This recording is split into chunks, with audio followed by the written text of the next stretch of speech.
Ok. Donc, ce que je veux dire, c'est le jeu d'échecs, c'est plus qu'un jeu de guerre, tu vois. C'est ce que je veux dire, bordel, c'est euh,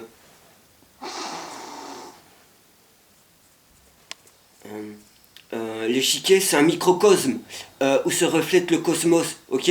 C'est un microcosme où se reflète, si tu veux, l'interaction de l'ombre et la lumière. Tu vois ce que je veux dire. Alors ouais, un autre aspect du jeu, si tu veux, l'échiquier, c'est une figure géométrique, tu vois. Il est limité dans l'espace, comme la partie d'échecs est limitée dans le temps. Euh, le jeu met en scène divers archétypes qu'on retrouve partout, même dans la psychanalyse.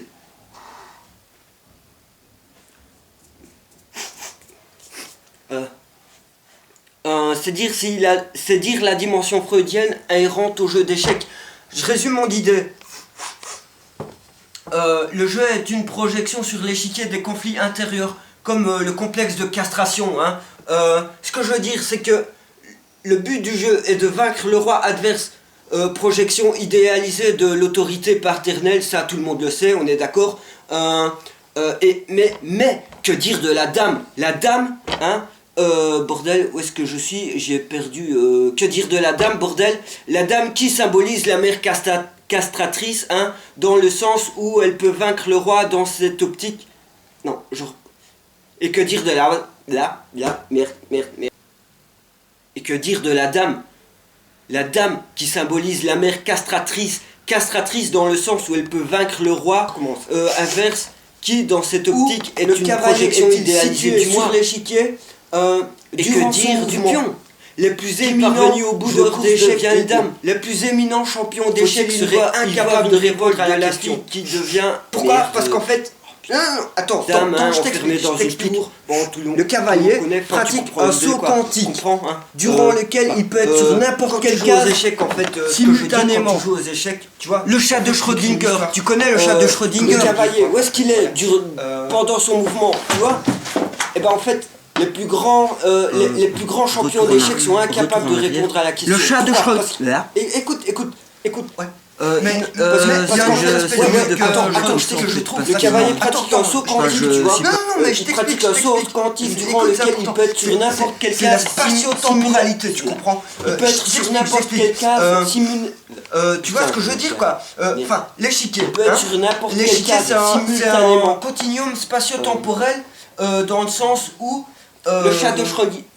Merde. C'est un continuum spatio-temporel. Les pièces, ce sera un peu des particules. Attends, Niels Bohr, tu connais Niels Bohr, l'astrophysicien, tu vois? Ouais, j'ai bossé avec. Ouais. En fait, ce que je voulais dire, c'est le rapport au temps est très spécifique. Au sens où il a une longueur et une largeur. Non. L'échiquier est bidimensionnel dans le sens où il a une longueur et une largeur. Le rapport au temps est très spécifique. Et mais avec ça le cavalier, il acquiert une troisième dimension spatiale, la verticalité, pour en revenir. Je reprends. Pour en revenir, le rapport au temps est très spécifique. Il y a donc ça rien d'une continuité unidimensionnelle, si tu veux. Ce qui rend le jeu. Ce que je veux dire, c'est c'est plutôt un rythme. Avec le là, c'est plutôt un rythme, une alternance binaire, un noir et blanc, quoi, tu vois. Enfin, tu vois, le rapport à l'espace-temps est une succession de séquences binaires dans le concept 0, 1. Car le fou. Enfin, ouais.